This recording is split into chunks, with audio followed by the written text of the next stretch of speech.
नमस्कार दोस्तों, स्वागत है आपका अपनी YouTube channel education classes Ramu में आपका स्वागत करता हूं।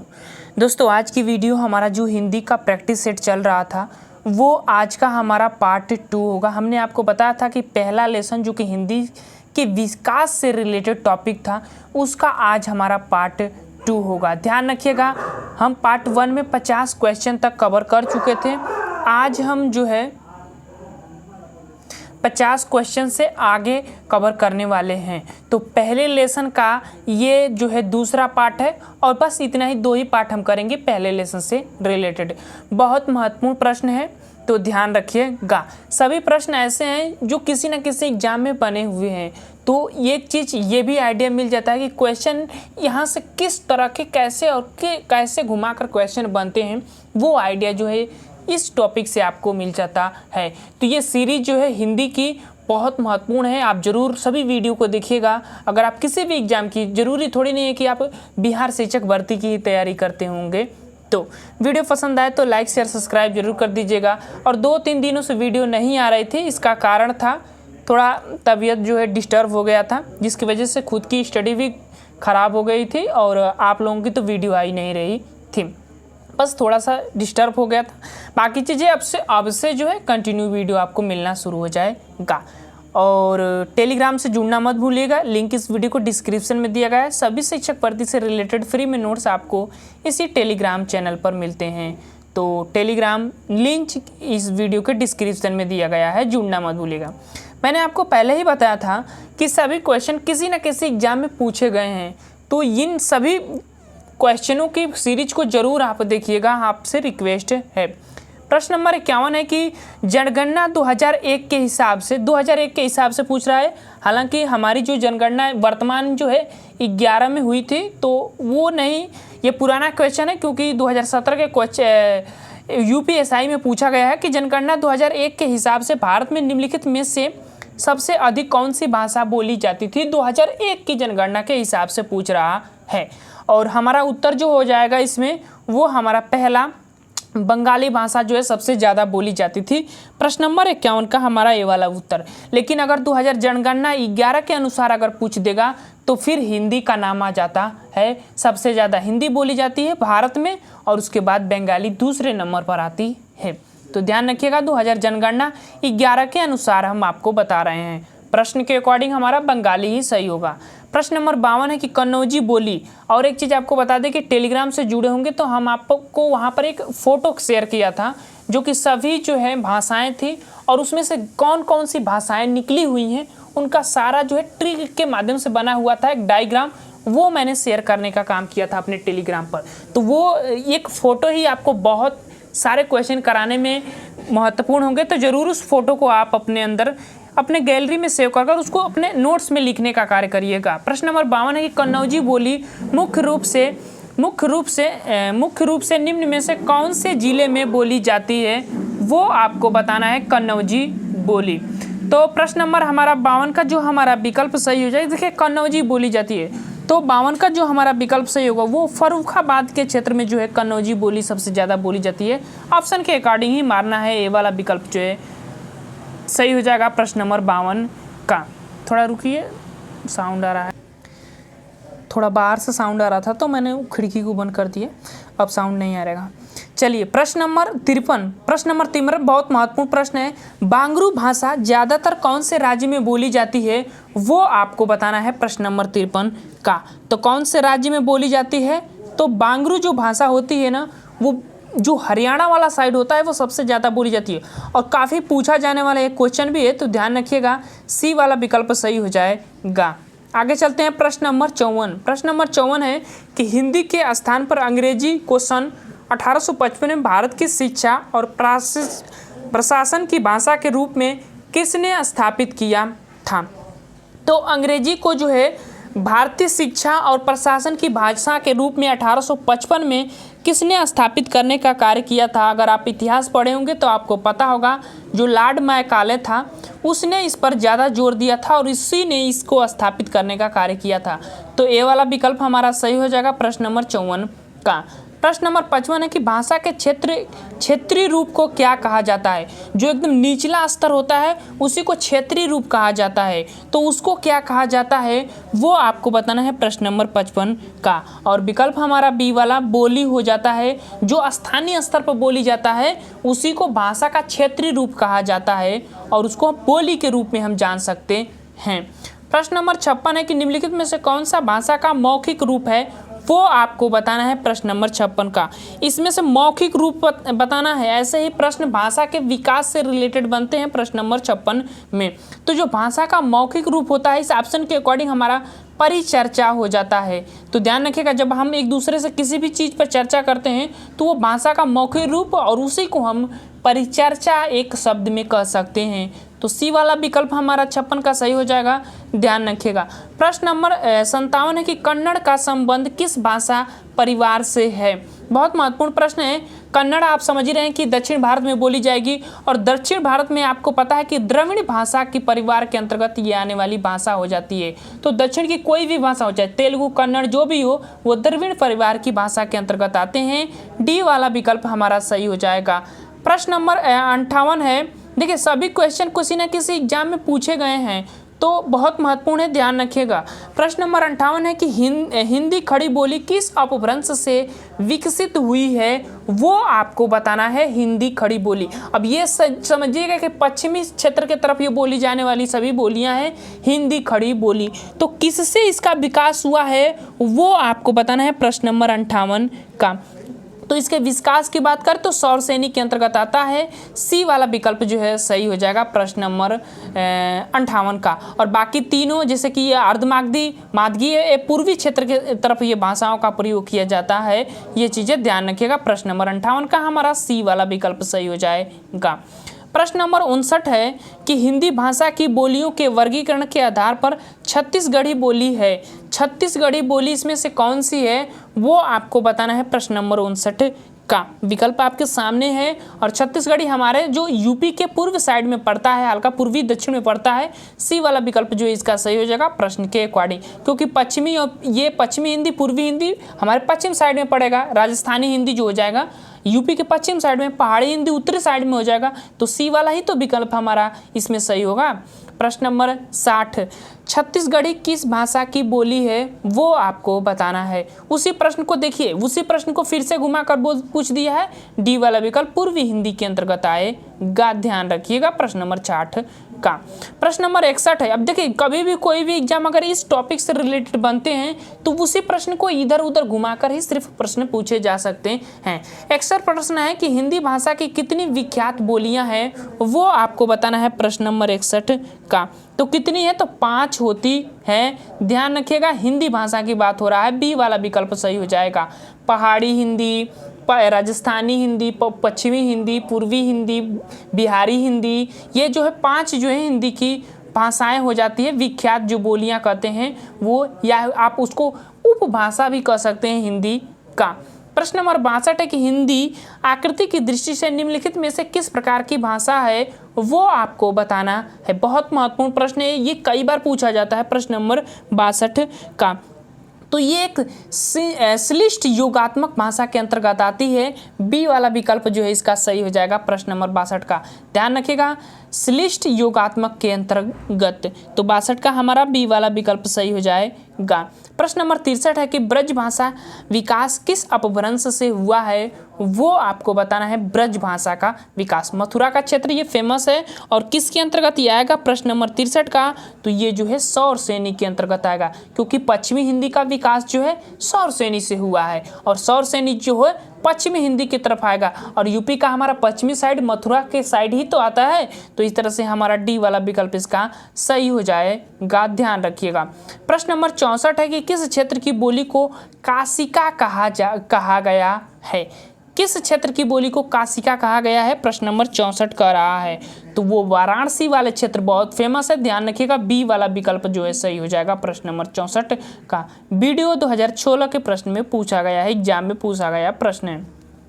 65 प्रश्न, पश्चिमी हिंदी के अंतर्गत कौन सी बोली आती है वो आपको बताना है। तो पश्चिमी हिंदी के अंतर्गत जो हमारी आएगी वो कन्नौजी आ जाएगी। ठीक है। सी वाला विकल्प हमारा 65 का सही हो जाएगा, ध्यान रखिएगा। आगे चलते हैं प्रश्न नंबर 66। निम्नलिखित में से कौन सी बोली पूर्वी हिंदी के अंतर्गत नहीं आती है, वो आपको बताना है। पूर्वी हिंदी के अंतर्गत नहीं आती है इसमें से। प्रश्न नंबर 66 का विकल्प जो हमारा सही होगा वो हो जाएगा,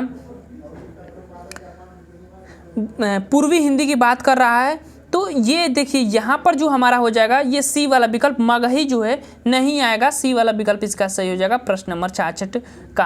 प्रश्न नंबर 67 है कि निम्नलिखित में से कौन सी बोली राजस्थानी हिंदी के अंतर्गत आता है। राजस्थानी हिंदी के अंतर्गत कौन सी इसमें से बोली आएगा वो आपको बताना है प्रश्न नंबर 67 का, जो कि हमने आपका विकल्प जो हमारा सही हो जाएगा ये मेवाती जो है राजस्थान की एक बोली है ना, ये वाला विकल्प इसका सही हो जाएगा। आगे चलते हैं प्रश्न नंबर 68 और ये तो और महत्वपूर्ण प्रश्न है। सितंबर मास में 10वां विश्व हिंदी सम्मेलन भारत के किस शहर में आयोजित किया गया था। देखिए प्रथम जो है हमारे नागपुर में हुआ था, आपको पता होगा, हम पहले पार्ट देखे होंगे तो उसमें हमने आपको कराया था 1975 में हुआ था, हिंदी का प्रथम सम्मेलन हुआ था। और ये 10वां, उसी का 10वां क्रम पूछ रहा है प्रश्न नंबर 63 का, तो ये भोपाल में हुआ था, मध्य प्रदेश के भोपाल में। ए वाला विकल्प इसका सही हो जाएगा 68 का, तो ध्यान रखिएगा 68 का ए वाला विकल्प। हालांकि 10वां नहीं पूछेगा, ज़्यादातर पहला पूछता है तो वो बस ध्यान रखिएगा। प्रश्न नंबर 69 कि हिंदी के अतिरिक्त कौन सी भाषा देवनागरी लिपि में लिखी जाती है, वो आपको बताना है प्रश्न नंबर 69 का। तो कौन, तो नेपाली हो जाएगा, जो कि देवनागरी लिपि में हिंदी के अलावा जो है लिखी जाती है। और गुरुमुखी लिपि में पंजाबी लिखी जाती है, तो ध्यान रखिएगा इसका भी पूछा जाएगा कि पंजाबी किस लिपि में लिखा जाता है, तो गुरुमुखी जो लिपि होगी है उसमें लिखा जाता है। प्रश्न के अकॉर्डिंग हमारा सी वाला विकल्प जो है इसका सही हो जाएगा। प्रश्न नंबर 70 की खड़ी बोली निम्नलिखित है, खड़ी बोली इसमें से निम्नलिखित है वो आपको बताना है प्रश्न नंबर 70 का। तो जो पश्चिमी हिंदी हमारी होती है वही खड़ी बोली के अंतर्गत आती है, सी वाला विकल्प जो है इसका सही हो जाएगा।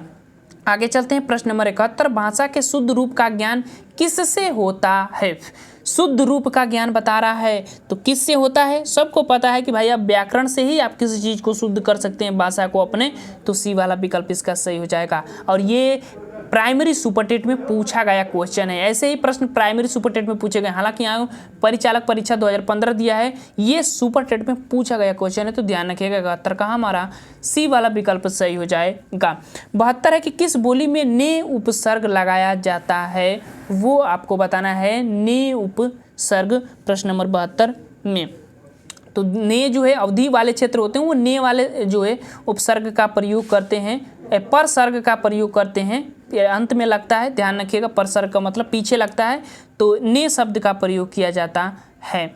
आगे चलते हैं प्रश्न नंबर 73 भारतवर्ष के लिए हिंदी भाषा का नाम सबसे पहले किसने सुझाया था। बहुत महत्वपूर्ण प्रश्न पूछा जाता है कि भारतवर्ष के लिए हिंदी भाषा का नाम सबसे पहले, इतिहास का महत्वपूर्ण प्रश्न, किसने सुझाया था, तो वो हमारे फेमस व्यक्ति थे और उनका नाम था राजा राम मोहन राय। इनको कई भाषाओं का ज्ञान था, बी वाला विकल्प जो इसका 73 का सही हो जाएगा। ध्यान रखिएगा भारतवर्ष के लिए हिंदी भाषा का नाम सबसे पहले किसने सुलझाया था, तो वो राजा राम मोहन राय। देखिए ये क्वेश्चन पूछा गया है। आगे चलते हैं प्रश्न नंबर 74 मानक हिंदी का आधार क्या है, वो आपको बताना है। तो मानक हिंदी का आधार की अगर हम बात करें तो वह भाषा होती है जो खड़ी बोली के अंतर्गत आती है, मानक हिंदी कहलाती है। डी वाला विकल्प जो है हमारा 74 का सही हो जाएगा। आगे चलते हैं प्रश्न नंबर 75 पूर्वी हिंदी विकास हुई है, पूर्वी हिंदी का विकास किससे हुई है, वो आपको बताना है प्रश्न नंबर 75 का। तो जो अर्धमागधी अपभ्रंश होता है उसी का विकास जो है पूर्वी हिंदी के अंतर्गत आता है। और मागधी अपभ्रंश का विकास, मागधी अपभ्रंश पूछ दे जैसे यहाँ पर दिया है पहले ऑप्शन में मागधी अपभ्रंश, तो बिहारी हिंदी का विकास इससे हुआ है। तो ऐसे ध्यान रखिएगा सौर सोनी से पश्चिमी हिंदी और या कह सकते हैं राजस्थानी हिंदी का विकास हुआ है। तो ये चीज़ें बहुत महत्वपूर्ण है। प्रश्न के अकॉर्डिंग हमारा बी वाला विकल्प जो कि पूर्वी हिंदी का विकास तो अर्धमागधी अपभ्रंश से हुआ है। तो ये चीज़ें ध्यान रखिएगा, बहुत महत्वपूर्ण प्रश्न है। प्रश्न नंबर 76 है कि भारत में आर्य भाषा का आरंभ कब हुआ था, वो आपको सन बताना है प्रश्न नंबर 76 का। तो कब हुआ था? तो वो जो 1500 ईसा पूर्व के आसपास का जो क्षेत्र होता है ना, वही हिंदी में आर्य भाषा का आरंभ माना जाता है। प्रश्न नंबर 77, कौन हिंदी की उपभाषा नहीं है? इसमें से आपको बताना है कि हिंदी की जो है उपभाषा के अंतर्गत नहीं आता है। तो मैंने बताया कि हिंदी के 5 उपभाषाएं होती हैं, एक राजस्थानी हिंदी, एक पश्चिमी हिंदी, एक पूर्वी हिंदी, एक बिहारी हिंदी और एक पहाड़ी हिंदी। तो ऑप्शन में हमारे बी वाला विकल्प जो है अलग मिल रहा है, 77 का हमारा बी वाला विकल्प सही हो जाएगा। मराठी एक बोली है, ना कि वो उपभाषा है, ध्यान रखिएगा। प्रश्न नंबर 78 कि गाजीपुर में बोली जाने वाली प्रमुख बोली कौन सी है? वो आपको बताना है 78 का। तो गाजीपुर भोजपुरी के लिए फेमस माना जाता है, सी वाला विकल्प जो है इसका सही हो जाएगा 78 का। आगे चलते हैं, प्रश्न नंबर 78 हो गया गाजीपुर। आगे चलते हैं प्रश्न नंबर 79, हाड़ौती बोली है, बहुत महत्वपूर्ण प्रश्न है। हाड़ौती बोली इसमें से कौन सी भाषा है, उपभाषा के अंतर्गत आएगी? वो आपको बताना है 79 का। तो ये पूर्वी राजस्थानी के अंतर्गत आता है, ए वाला विकल्प जो है इसका सही हो जाएगा 79 का ए। आगे चलते हैं, प्रश्न नंबर 80, निम्नलिखित बोलियों में से कौन सी बोली उत्तर प्रदेश में सामान्यतः नहीं बोली जाती है? उत्तर प्रदेश में जो सामान्यतः नहीं बोली जाती है, तो ब्रजभाषा तो बोली जाती है, खड़ी बोली पश्चिम में बोली ही जाती है, अवधी भी बोली जाती है। तो विकल्प हमारा मैथिली जो है ये जो है नहीं बोली जाती है, तो 80 का हमारा डी वाला विकल्प जो है सही हो जाएगा। मैथिली भाषा बिहार के क्षेत्र में बोली जाती है, ध्यान रखिएगा। प्रश्न नंबर 81 कि भारत के किस प्रांत में कोंकणी भाषा बोली जाती है? अब ऐसे जोड़िएगा कि ये कोंकण हमारा क्षेत्र, मतलब कोंकण वाला क्षेत्र किस क्षेत्र में पाया जाता है भारत के नक्शे में, वहां से जोड़कर इसको ऑप्शन मारने का कोशिश करिएगा। तो जो कोंकणी भाषा की अगर हम बात करें तो वो हमारा विकल्प मिल रहा है महाराष्ट्र और गोवा वाला क्षेत्र। और जब आप बंदरगाह पढ़े होंगे तो उसमें आपको कोंकण क्षेत्र बताया जाता है, पश्चिम साइड में पड़ता है, जो कि महाराष्ट्र गोवा के क्षेत्र में ये पड़ता है कोंकण तट। तो उससे जुड़कर आप मार सकते थे, सी वाला विकल्प हमारा इसका सही हो जाएगा। प्रश्न नंबर 82 है कि निम्नलिखित में से कौन सी भाषा उत्तर प्रदेश की दूसरी राजभाषा है? तो ये भी बता दीजिएगा कि पहली भी कौन सी है। तो दूसरी की बात करें तो वो हमारा जो हो जाता है उर्दू हो जाता है, जो कि 1989 में इसको अपनाया गया था। सन भी ध्यान रखिएगा। उर्दू हमारा जो है दूसरी उत्तर प्रदेश की राजभाषा है, पहली हमारा हिंदी है, ये चीज़ें ध्यान रखिएगा। आगे चलते हैं, प्रश्न नंबर 83, रामचरितमानस की रचना किस भाषा में हुई है? वो आपको बताना है कि रामचरितमानस की रचना जो है किस भाषा में हुई है, प्रश्न नंबर 83 का। तो बी वाला विकल्प अवधी भाषा में, 83 का हमारा बी वाला विकल्प सही हो जाएगा। आगे चलते हैं, प्रश्न नंबर 84। प्रश्न नंबर 84 की खड़ी बोली हिंदी का प्रथम कवि कौन माना जाता है? खड़ी बोली हिंदी का प्रथम कवि कौन माने जाते हैं? तो अमीर खुसरो को माना जाता है, डी वाला विकल्प जो है सही हो जाएगा। केवीएस पीजीटी में पूछा गया क्वेश्चन है। और ध्यान रखिएगा कि हमारे शिक्षक भर्ती में भी रचनाएं से क्वेश्चन बनेंगे, बिहार शिक्षक भर्ती में ध्यान रखिएगा रचनाएं से भी क्वेश्चन बनेंगे, तो वहाँ के लिए भी ये महत्वपूर्ण है। हालांकि हम रचनाओं से रिलेटेड आपको वीडियो लेकर आएंगे, ध्यान रखिएगा। आपको पता होगा कि 75 नंबर के प्रश्न जो है हिंदी के पेपर 1 में बिहार शिक्षक भर्ती में पूछे जाएंगे, तो ये बात ध्यान रखिएगा। 85 का हमारा प्रश्न है कि खड़ी बोली हिंदी का अन्य सही नाम क्या है? वो आपको बताना है, खड़ी बोली हिंदी का अन्य सही नाम। 85 प्रश्न है, विकल्प जो हमारा सही होगा वो हो जाएगा सी वाला विकल्प कौरवी, जिसको हम कन्नौजी कहते हैं। सी वाला कौरवी बोली जो है हिंदी का दूसरा नाम भी है, ये चीजें ध्यान रखिएगा, सी वाला विकल्प इसका सही हो जाएगा। पीसीएस का क्वेश्चन है, प्रश्न नंबर 86 है कि फैजाबाद जनपद में बोली जाने वाली बोली है। फैजाबाद जनपद में कौन सी बोली बोली जाती है? तो अवधी वाला वो क्षेत्र है, सी वाला विकल्प इसका सही हो जाएगा। प्रश्न नंबर 87 है कि कन्नौजी बोली किस जनपद में बोली जाती है? वो आपको बताना है। तो कन्नौजी बोली किस जनपद में बोली जाती है? तो 87 का हमारा जो विकल्प सही होगा वो होगा हरदोई जनपद वाला इसका मिल रहा है, क्योंकि ये पहाड़ के क्षेत्र में है। ये मथुरा जो है हमारे ब्रजभाषा का क्षेत्र है, मेरठ जो है इस साइड में आता है यूपी के दक्षिण में, तो डी वाला विकल्प ही हमारा हरदोई जनपद जो है कन्नौजी बोली के अंतर्गत आएगा। 87 का हमारा डी वाला विकल्प इसका सही हो जाएगा। प्रश्न नंबर 88 के अधोलिखित में से कौन सी बोली उत्तर प्रदेश की नहीं है? देखिए इसमें से पूछ दिया फिर से कि उत्तर प्रदेश की इसमें से कौन सी बोली नहीं है, वो आपको बताना है प्रश्न नंबर 88 का। तो जो बघेली बोली है वो उत्तर प्रदेश के अंतर्गत नहीं बोली जाती है। तो इस तरह से हमारा 88 का सी वाला विकल्प इसका सही हो जाएगा। प्रश्न गलत हो तो ये घबराइएगा मत, ये ध्यान से जो मैंने फोटो शेयर किया था उस फोटो में जाकर देखिएगा, ये सभी बोलियां उसमें दी गई होंगी। प्रश्न नंबर 89 है कि अधोलिखित में से एक भोजपुरी क्षेत्र नहीं है, वो आपको बताना है इसमें से कौन सा भोजपुरी का क्षेत्र नहीं है। प्रश्न नंबर 89 में इलाहाबाद वाला क्षेत्र भोजपुरी के अंतर्गत नहीं आता है, बाकी तीनों बलिया, मिर्जापुर, देवरिया भोजपुरी के अंतर्गत आने वाले हैं, तो ध्यान रखिएगा।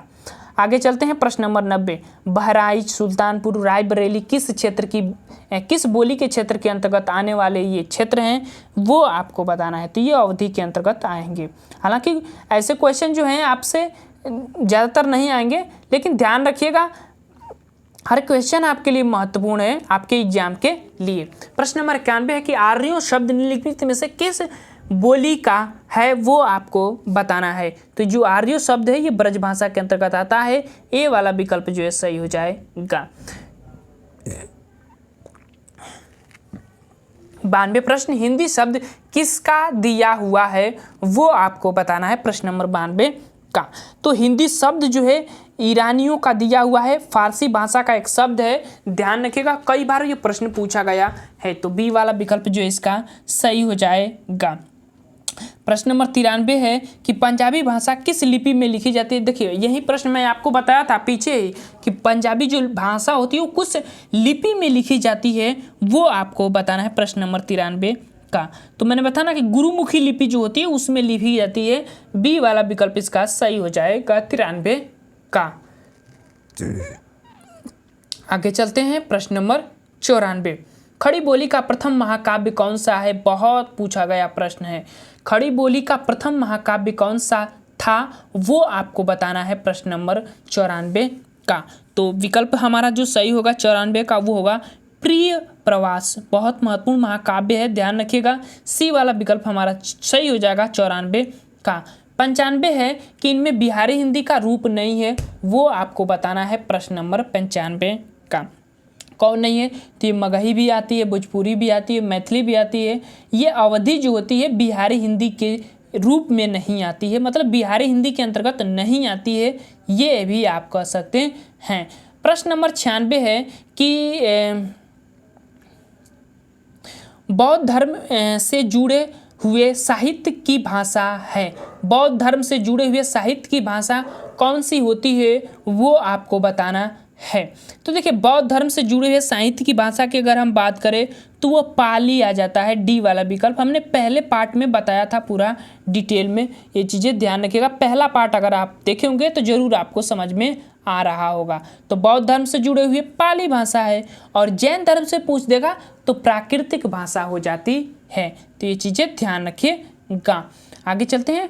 प्रश्न नंबर 97, हरियाणवी या बांगरू। अब देखिए यहाँ पर दो बातें ध्यान रखिएगा, हरियाणवी को ही बांगरू बोली कहा जाता है, तो किस अपभ्रंश से विकसित हुई है वो आपको बताना है। प्रश्न नंबर 97 का, तो किस अपभ्रंश से, तो ये पश्चिमोत्तर के क्षेत्र में आती है ना, शौर श्रेणी अपभ्रंश से हुआ है, ये वाला विकल्प हमारा सही हो जाएगा।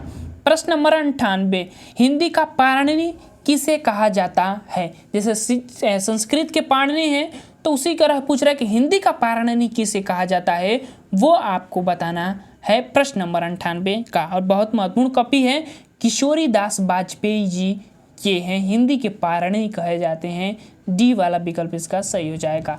प्रश्न नंबर 99, हिंदी का प्रथम व्याकरण लिखने वाले विद्वान हैं, कौन है, वो आपको बताना है। प्रश्न नंबर 99 का, और वो हैं जेसुआ केटलर। जेसुआ केटलर फर्स्ट टाइम सुन रहे होंगे, ये वाला विकल्प हमारा सही हो जाएगा 99 का।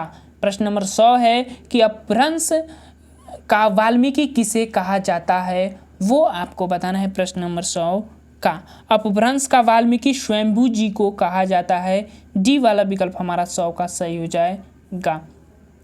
आगे चलते हैं। प्रश्न नंबर 101, भारत के उच्चतम न्यायालय तथा उच्च न्यायालयों की भाषा संबंधी निर्देश किस अनुच्छेद में दिया गया है, वो आपको बताना है।